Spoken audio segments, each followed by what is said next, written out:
Bismillahirrahmanirrahim. Assalamu alaikum, hürmetli görürmenler. İstiklal gündelik haberlerimizi görüşünlerine karşı alımız. Ben Abdullah Yalqun. Programımızda vatanımız Şarkı Türkistan ve dünya gün tertibindeki en mühim haberlerini huzuruna sunumuz. Qanamızda qıtanlar ekranımızda olsun.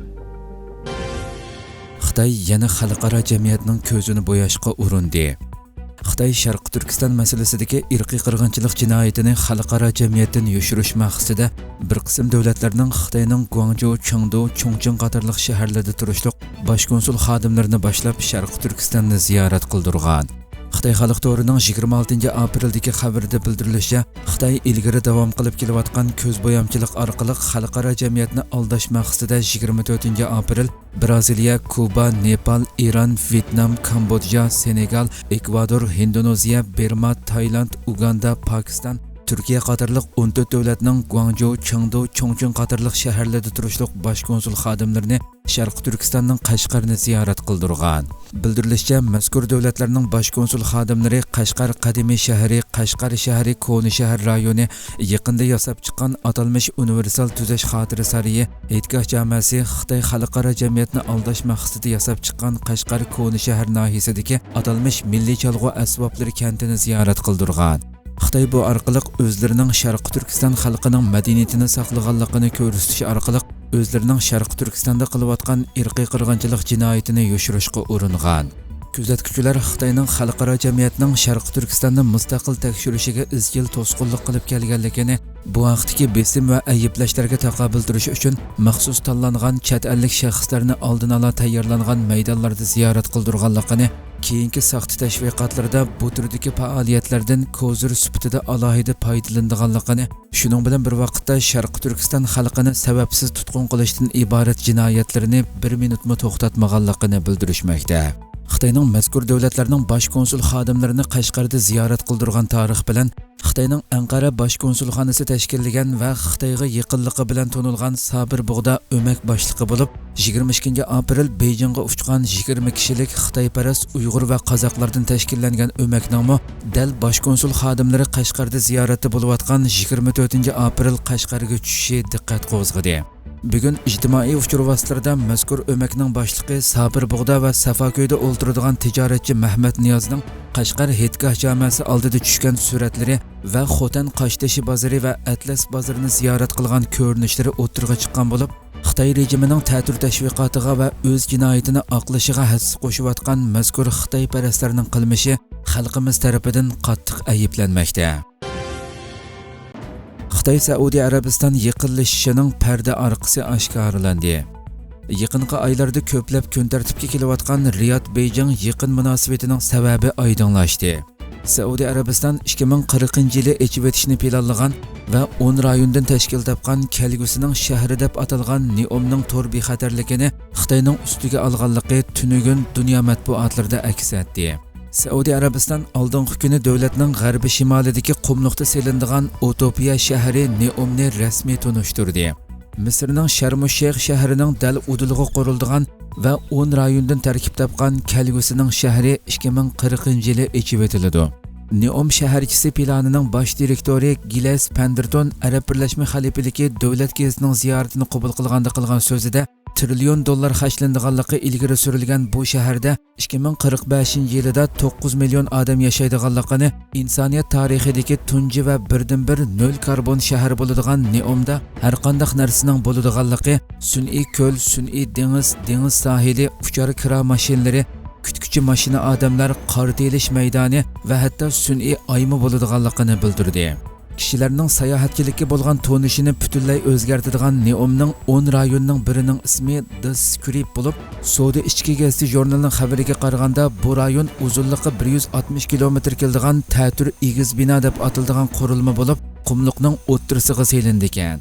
Sun'iy idrok Neomning boshqarishida xizmat qiladigan bo'lib, aytishlarga qaraganda shaharda yashaydiganlarning hammasining uchurlari bir markazda to'plandi ekan. Xitoy raisi Xi Jinpingning Riyod ziyoratida Saudiya Arabiston taxt varisi Shahzoda Muhammad bin Salman bilan ko'rishganligi, shu uchrashuvdan keyin Neom o'tirg'a chiqqanligi, Misr va Serbiyada aqliy iqtidorli shahar qurgan Xitoyning Neomning kuzatish texnikasining ul aslahalarini qurishni ustiga olganligi, Xitoyning kuzatish sistemasi shaharning bexatarligi uchun ishlatilganligi o'tirg'a qo'yildi. Xitoy allaqachon setayotgan texnikalarning biri kamera sistemasi bo'lib, ko'chada ketayotgan minglagan kishilarni bir vaqtda tekshirib, jinoiy ishlar xotirasi yoki gumondorlarni farqlantirib, soqchiga ogohlantirish beradiganligi allaburun oshkorlangan masala bo'lib, Huawei'ning Saudiya Arabistonliklarni bulut sistemasi bilan ta'minlaydiganligi e'lon qilindi. Ammo tafsiliy ma'lumot berilmadi. Saudiya Arabistonliklar o'ttirg'a qo'ygan yana bir kelgusi toshbaqa shaklidagi laylama shahar Panges bo'lib, uning ismi taxminan 335 million yil ilgari mavjud bo'lgan birdan-bir cho'ng quruqliq Pangiyadan kelgan. Yasalgandan keyin dunyodagi eng cho'ng saylama kemasi bo'ladigan Pangesning kengligi 600 metr, uzunligi 600 metr keladi. Eng yuqori soatlik tezligi 9 kilometrga yetadigan Pangeos uningdagi g'oyat zo'r quyosh energiyasi batareyasidan energiyaga erishadi. Pangos Saudiya Arabiston podshohi Abdulaziz portidan dunyoning har qaysi joylariga boradi. Tashkilotlar birligi vakili xalqaro strategik uchur aloqa munbiriga ishtirok qildi. Xalqaro Sharq Turkiston tashkilotlar birligidan bir hay'at Anqarada Turkiya uchur aloqa ishlari ministrligi tomonidan o'tkazilgan xalqaro strategik uchur aloqa va ofat uchur munbiriga ishtirok qildi. Munbar 25-26 aprel 2 kun davom qilgan bo'lib, munbarga xalqaro Sharq Turkiston tashkilotlar birligiga vakolatan Sharq Turkiston ulamolar birligi a'zosi Nizomiddin Tamkini bilan Sharq Turkiston yangi nasil harakati raisi Abdusalom Taklimakan apandilar ishtirok qilgan. Munbarda asosliq bu yil 6 fevral kuni Turkiyaning Qahramonmarash qatorliq 10 viloyatda yuz bergan yer tavrash ofatlari va uning Turkiyaga ko'rsatgan ta'sirlari tafsiliy muzokara qilingan. Bu jarayonda xalqaro Sharq Turkiston tashkilotlar birligiga vakolatan munbarga ishtirok qilgan vakillar dunyoning har qaysi davlat va rayonlaridan kelgan mutaxassis va diplomatlar bilan ko'rishgan.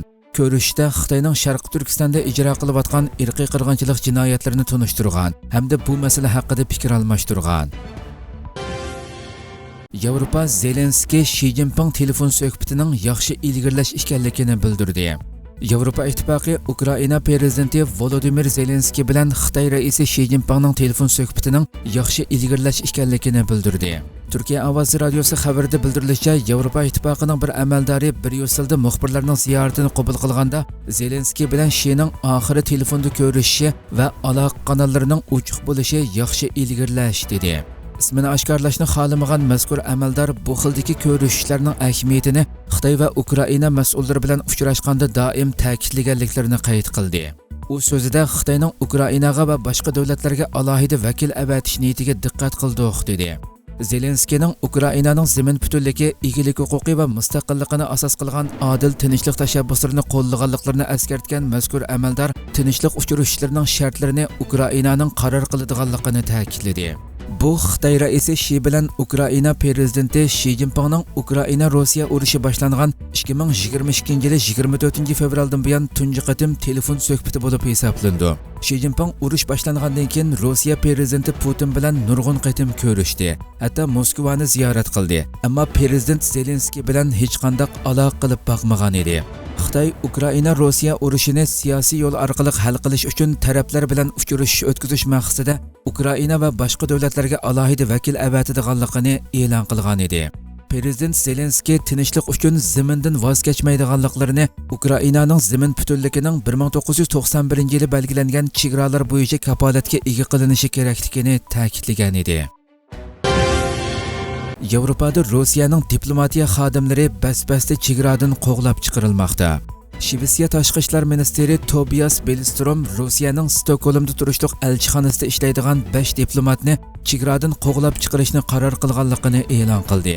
Turkiya ovozi radiosi xabarida bildirilishicha, Tobias Billström davlat televiziyasi SVT'ga bergan bayonotida Rossiyaning Stokgolmda turishliq bosh elchisi Viktor Tatarinitsevni tashqi ishlar ministrligiga chaqirtib, diplomatik munosabatlar Viyana ahdnomasiga xiloflik qilganligi uchun 5 nafar Rossiya diplomatining chegaradan chiqib ketishi kerakligini uqtirganligini bildirdi. Shvetsiya istixborot idorasi SEPO 21 aprelda e'lon qilgan bayonotida Shvetsiyada vazifa o'tayotgan 3 nafar Rossiya xodimidan birisining Rossiya istixborot organi uchun xizmat qiladiganligi va Shvetsiyaga nisbatan bir tahdid ekanligi haqida ogohlantirishda bo'lgan edi. Yana bir tarafdan Daniya, Norvegiya, Shvetsiya va Finlandiya davlat televiziyalari 19 aprelda Shimoliy dengizdagi shamol turbinalari, gaz turbinalari va tok shundaqla to'r simlarga Rossiyaning buzg'unchilik qilishga tayyorlik qilayotganligini o'tirg'a qo'ygan edi. davlat televiziyalarining o'rtaq tadqiqoti natijasida Rossiyaning Shimoliy dengizdagi baliqchilik kemasi va tadqiqot paraxoti sifatida yoshirin bir josuslik flotining borligi bayqalgan edi. Daniya Tashqi ishlar ministri Anniken Huitfeldtmi 14 aprelda Rossiyaning Osloda turishliq elchixonasidan 15 diplomatiya xodimini qo'g'lab chiqardiganligini e'lon qilgan edi. Huitfeldt Rossiya elchixonalarining maxfiy istixborot faoliyati elib berish uchun ishlatilishiga yo'l qo'ymaydiganligini e'lon qilgan edi. Putin do'stona bo'lmagan davlatlarning mol-mulklarini boshqarishga ruxsat qildi. Rossiya prezidenti Vladimir Putin davlatidagi do'stona bo'lmagan davlatlarga tava mol-mulklarga vakolatan boshqaruvchi tayinlashga ruxsat qildi. Turkiya Ovoz radiosi xabarida bildirilishicha, Putinning Rossiyaning chet ellardagi to'ngiltib qo'yilgan mol-mulklarga qarata o'ch elish tadbirlarini o'z ichiga olgan qarornomasi Rossiyaning qonuniy uchur sistemasida e'lon qilindi. Qarornomaga asosan Amerika Qo'shma Shtatlarini o'z ichiga olgan do'stona bo'lmagan davlatlarning Rossiyadagi mol-mulklari Rossiya Federatsiyasi mol-mulklarini boshqarish organi tomonidan kontrol qilindi ekan. Bu doirada Germaniyaning Uniper va Finlandiyaning Fortum shirkatlarining Rossiyadagi mol-mulklariga vakolatan boshqaruvchi tayinlandi ekan. Igilnishicha, Germaniyaning Uniper shirkatining Rossiyada 5 yadro elektr stansiyasi bor ekan. Finlandiyaning Fortum shirkati bo'lsa yadro elektr stansiyasidan boshqa har xil tok tarqitish va tarqitish sohasiga aloqador selinmalarga ega ekan. Uyg'ur qari Konya viloyati bo'yicha birinchilikka erishdi. Konya viloyati bo'yicha o'tkazilgan qarilarning Qur'oni Karimni tajvid asosida pishiq o'qish musobaqasida Uyg'ur qari birinchilikka erishdi. 26 aprel Turkiyaning Konya viloyatida qarilarning Qur'oni Karimni tajvid asosida pishiq o'qish musobaqasi o'tkazilgan bo'lib, musobaqada Mustafa Buyukqaplan Anadolu Imom Xatib o'rta maktabining qarilik bo'limida o'qiyotgan Uyg'ur o'quvchi Nuriddin Jamoliddin tajvidlik hamda go'zal ovozli o'qish alohidaligi bilan birinchilikka erishib 5000 lira bilan mukofotlangan. Mustafa Buyukqaplan qarilik o'rta maktabi Turkiyada oldin qator turadigan o'rta maktablardan biri bo'lib, Nuriddin Jamoliddin 29 kundan keyin yana bir rayonlik cho'ng musobaqaga qatnashdi ekan. 25 aprel Nuriddin Jamoliddinning Konya Ömer Jamila Imom Xatib o'rta maktabida o'qiyotgan ochisi Xansa Jamoliddin o'rta maktablar ara o'tkazilgan qizlarning Qur'oni Karimni chiroyli o'qish musobaqasida Konya viloyati bo'yicha ikkinchi bo'lib 2000 lira bilan mukofotlangan edi. Sudandagi to'qinishlarda 512 kishi hayotidan ayrildi. Sudan Sahiyya Ministerligi Sudan armiyasi bilan tez yordam berish kuchlari o'rtasida 15 aprel boshlangan to'qinishlarda hozirgacha 512 kishining hayotidan ayrilganligini uqtirdi.